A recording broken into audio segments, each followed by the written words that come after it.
Hello and welcome to episode 1551 of the Permaculture podcast with Scott Mann, a listener-supported program. This episode is a permabite in which Ethan Hughes joins me to discuss the book we are writing together, The Possibility Handbook, a toolkit for transformation. After making the initial announcement about this project in late October, several listeners contacted me wanting to know more. So what follows is Ethan talking about his vision of what we are creating, as well as the specific topics we'll cover and include in the finished book. Stick around to the end to hear more details about what we're going to do to collect all the information needed to make this happen, my view on how this will manifest into the world, and about the listener-exclusive crowdfunding campaign to support this project. Now then, here is Ethan Hughes. Ethan, thank you for taking this time to sit down and talk with me. I've been tentatively referring to this book that we're writing together as The Possibility Handbook, but within that working title, there are so many options that we might explore, as we have in every conversation that we've sat down and had. And so I was wondering if you could share with us what your thoughts are on the core kind of subjects and topical pieces that we'll be discussing that will form the chapters of this book. In the big picture, one thing that we try to do here is the name the Possibility Alliance is when people come, we just tell them that this is our experiment and we need hundreds of millions of these experiments. And so we really try to build the tools that allow people to manifest and create what's living in their heart into the world. So one thing that I'm hoping is a lot of things that we do here, we have over 1,500 visitors a year in waiting lists, so to actually get on the page are transformative education. I only say that because a lot of people who come often go home and liquidate their assets. They give away their car and computer. And I think people have been standing on this ledge of wanting to jump towards whatever it is, and something about coming here and being around other people who are asking that question, what do you want to do with your one wild and precious life, as Mary Oliver says. This is a place that allows people to jump. So I hope that would come through in the book. So actually the manual, the book isn't about, there's so many permaculture books about this certain location or this philosophy, but this one would try to be different in applying it to each reader's vocation, which we say is where their great passion and gifts meet the highest needs in the world. So how can we create something that from 9 years of experimenting here, we've gone back and forth to try to really streamline a transformative curriculum. So that would be a big piece of what I hope would come out. So that this becomes a way to take these philosophical underpinnings of the way that you're living and help transform that into practical action for the people who are inspired by the message and then read through this material? Exactly. So I think the practical day in and day out, the bones of how we do this, the heartbreak of the gift economy, the joys, so it's real. Like when people come here, it's gritty and imperfect, and that actually gives them the permission to go for it because they realize we didn't wait till we figured it all out. I think our rational academic society makes us think that we have to figure it out all first before going for it. And so we've been able to talk to 10,000 people who, almost all of them come here asking, how do I live out my dream? And we've been wrestling with this question in regards to people care, earth care, abundance share, around the ethics of permaculture, the big picture of how do I live out my dream to uplift this world that species loss, climate change, war, fear. So we've at least have an interesting test going on, and we've been able to test it with thousands of people from all over the world. So we're hoping that everyone in the collective, that this could be a possibility handbook. I love that title. Someone could come and look at the nitty-gritties of, okay, here are the 50 things we've seen that have helped people to manifest, real specific points, and people could go through and jump from the philosophy right into here's how people have been doing it. We've noticed these patterns from hundreds and hundreds of people who are bringing these things into the world. And through those patterns, the reader can find the ones that match their life, whatever their vocation may be, because of all the voices and people who you've interacted with in the past, and then use that as that point to jump, whether it's to liquidate their assets and do something radical or stay in their day job and use the resources that they have to implement change. Exactly. expanded, at least Boulding came up with these archetypes for peace or justice, ecological and human justice, and we've expanded the archetypes to try to realize that there's these major directions people will go in to serve the world.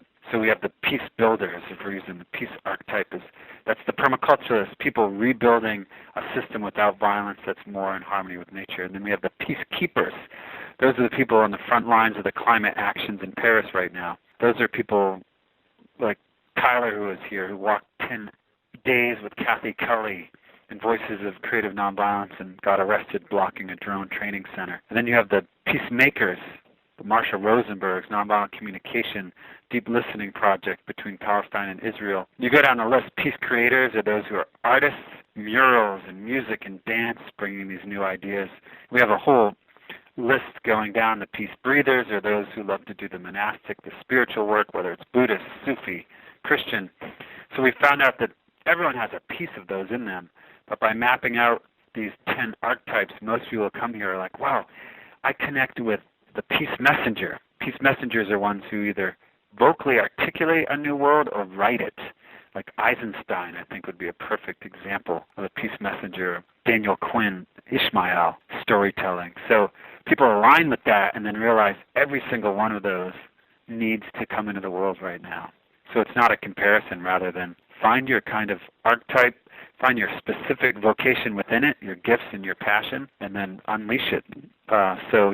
We'd hopefully have all that mapped out so that people have a quick way in to answer that question. Why you're here? What's your purpose? One of the most important needs of a human being is, what's your purpose and what are the blocks to you achieving it? Fear has all of us gripped, insurance, and money, and what will people think? And so when we can collectively break down those barriers, that's when we see what we thought was impossible happen. And one of the things that I've always enjoyed about the conversations that we've had is that you balance these big picture approaches on how to bring about change with the practical reality of what it's like to do this, about the, as you say, that kind of gritty on the ground action that's required in order to make things happen. And that's something that you also plan to include, so that there's a balance between finding this and also understanding what it's like to actually work on manifesting it? Yeah. I think a lot of people are surprised when they come here because they're used to the, quote, workshop. And when they come here, usually on each of our breakout sessions, I'll go through right after this maybe a list of some of the key areas that we find are useful for people to work on. But one thing they realize is we talk for about 10 minutes and then bam, there's a breakout session on what technology is most limiting you in your life right now. 10 minutes into their visit, they're struggling with their real on the ground, and they get to choose. And then once they choose it, we say, what are the costs? What's blocking you? So we map out through the series of questions what they're going to do. And the end of any week visit is they go and manifest it. What are the action steps you're going to declare? And then you have an agent of possibility, we call them. You align with groups of people that help support you, because so many people in society will just say, it'll never work, you can never do it. And when you're going upstream, you need the possibility cheerleaders. So my biggest hope is that this possibility handbook can create a bigger culture of connection, of people saying, I want to do my vision for the world, you want to do yours, let's support each other and see where we organically and naturally overlap. And when people come here, it's amazing. They've been here for a week. And then there's a family going to Idaho to help the family build their straw bale house. And then that family is coming back to help them work on simplifying their economics so they can tie 20% of everything coming into their life to permaculture centers and peace centers. And we see that that's the magic. Is Audre Lorde, an amazing African-American woman, says, there's no liberation without community. So it's this idea that we need to create a culture of possibility even when it's crazy. So without a community, we're also isolated. We're going to lose our momentum. So I love the quote by Theodore Rothke, who says, what we need now is people who specialize in the impossible. And so the Possibility Alliance, our main mission statement is uplifting all life. So it's planetary transformation, human and animal plant kingdom, and also reaching our highest potential. Our potential of doing that is something like 0.004% to actually have planetary transformation. if we don't go for it, at least the people here, our chance of participating in that is zero.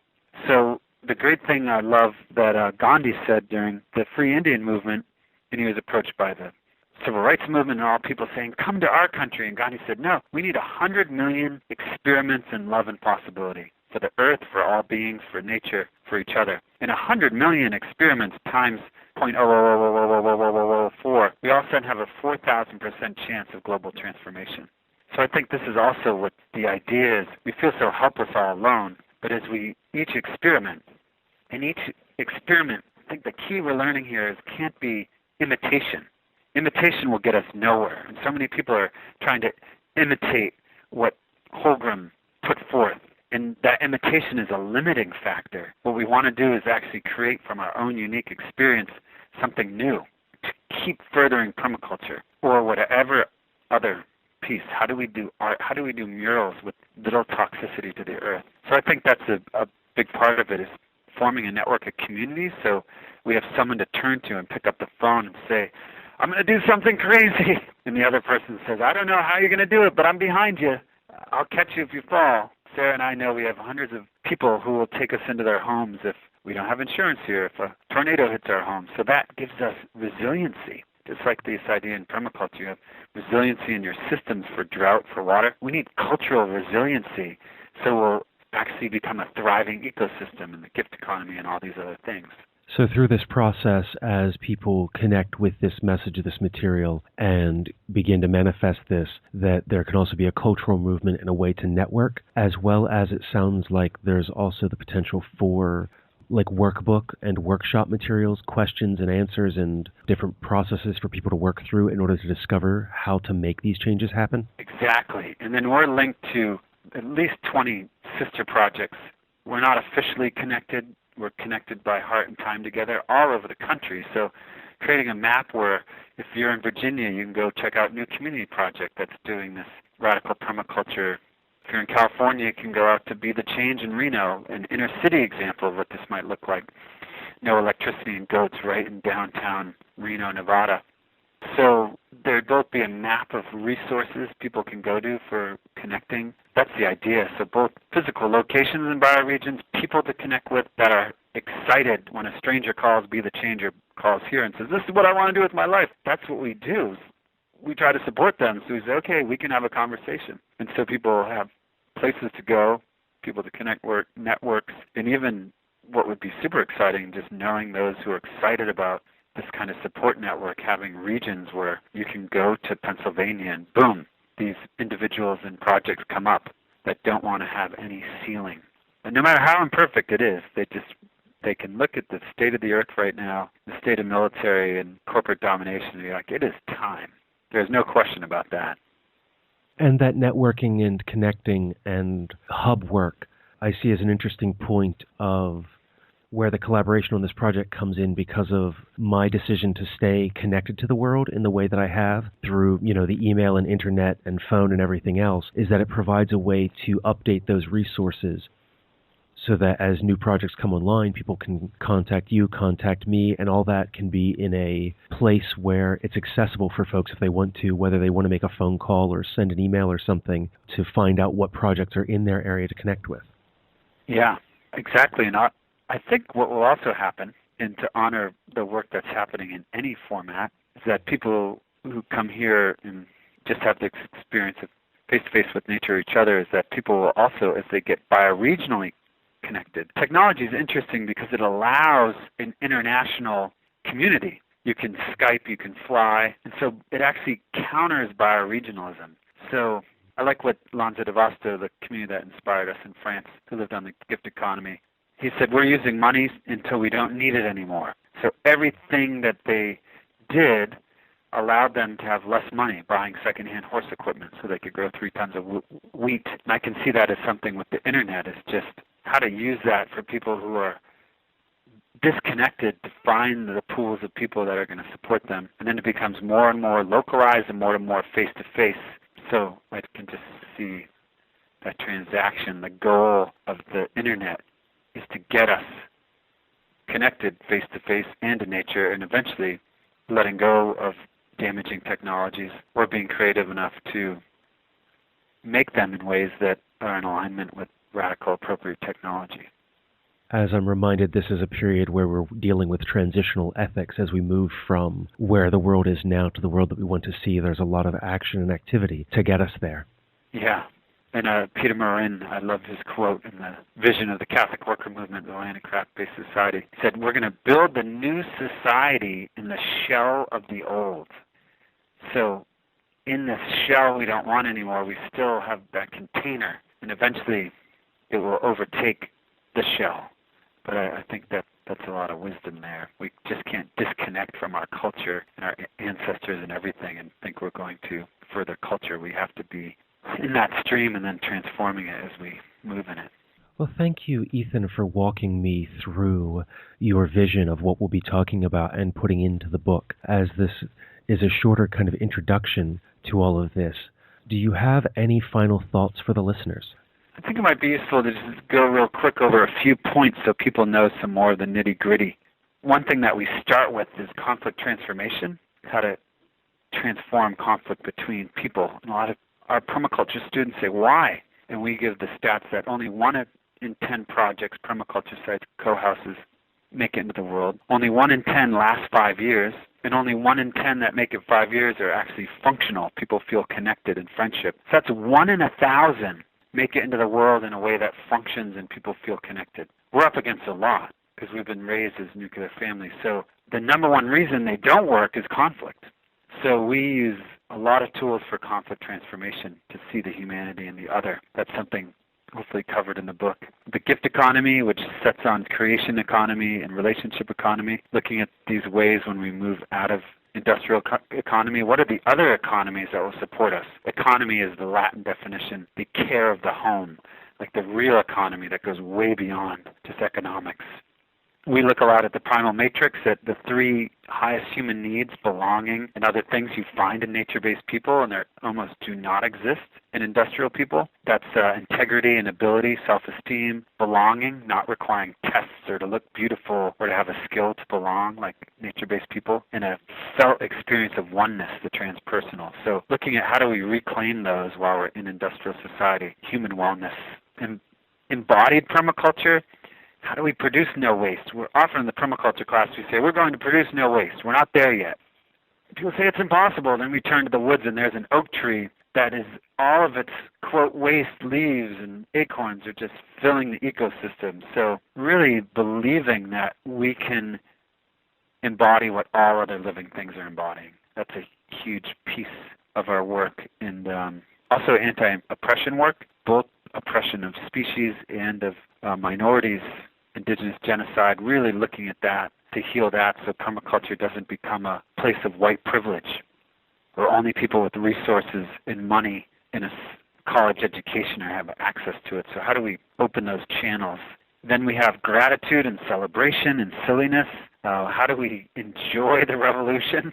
And like here we have the Director of Homeland Spontaneity and Director of Fun. So with all of this, how do we actually enjoy the scary ride of becoming who we want to be? And we go on to appropriate technology and what are our definitions for that? Service, best bridge to reach into the mainstream. How do we go to the nursing homes? And how did the process of getting the 5th grade organic garden in our public school here happen? How did the process of getting organic vegetables in our food bank in Northeast Missouri happen? What are the nuts and bolts of working with conservative systems and radicalizing them? And there's a lot of integral nonviolence, which is this idea of ahimsa, force of love that rises in us that has no opposite. There's no hate or fear or greed that can live within it. How do we embody that? And we look at history for inspirations, like when Harriet Tubman, who was an escaped slave who had already been hit in the head by a store owner by iron and had migraines and would have partial comas, walked across to freedom. And when she became free, she realized she wasn't going to be free till everyone else was free. She turned around and over her life brought over 300 people from the South into the North. And how do we think like that? Like permaculture asks us to be part of everything. How do we rewire our brain so it's a beautiful action? And how limited we are by moral actions. When we make a moral action, good or bad, we don't have a lot of energy.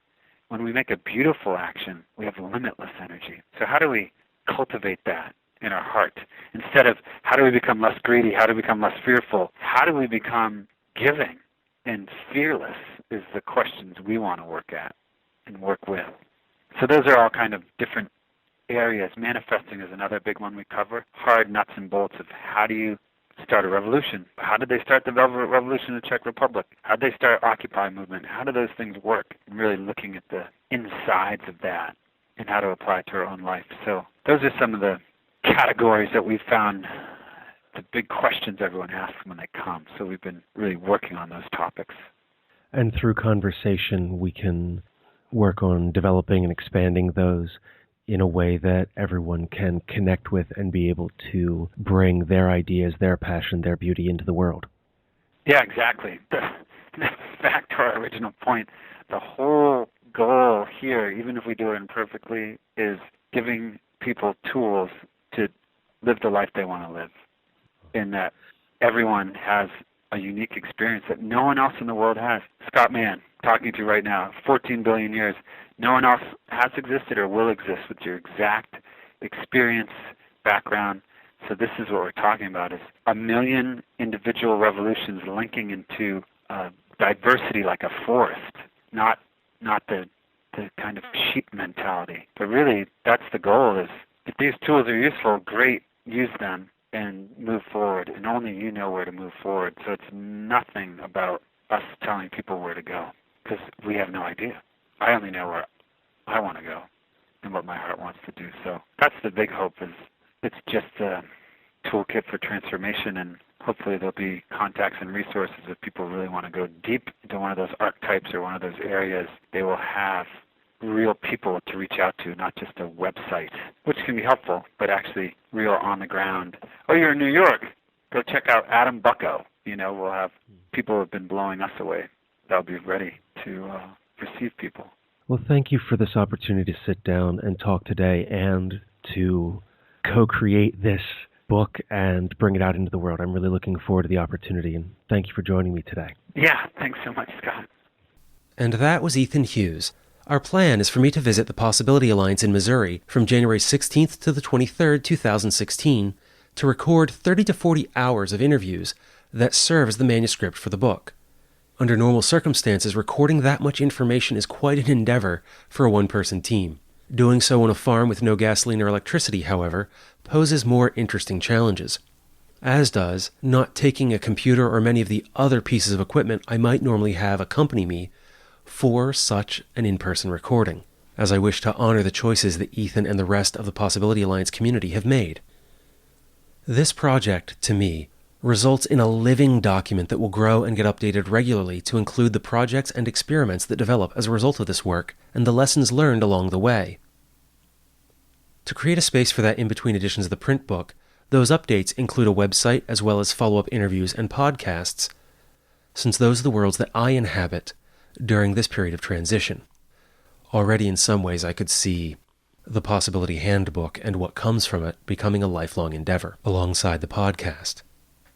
With the book and these updates, I'd like to provide more information about the sister locations Ethan mentioned and is in contact with, such as the New Community Project in Virginia or Be the Change in Nevada, either directly in the Possibility Handbook or in a companion volume once this first book is complete. For those reasons, and to allow the time and space to meet Ethan and record our discussions, I'm running a listener-exclusive crowdfunding campaign to raise $5,000. That will go towards purchasing the equipment I am unable to borrow for the task of going off-grid and recording, my round-trip journey to and from La Plata, Missouri, other expenses, and for the creation of the rewards that everyone will receive based on their pledge level. Looking at the numbers, if we're able to raise $15,000 as a part of this campaign, I could spend February through July 2016 devoted to just the podcast and this project, reducing the time to get this information into the world. Anything raised that is not a part of the project will be donated to the Possibility Alliance as a gift from the community of listeners and myself to Ethan and his.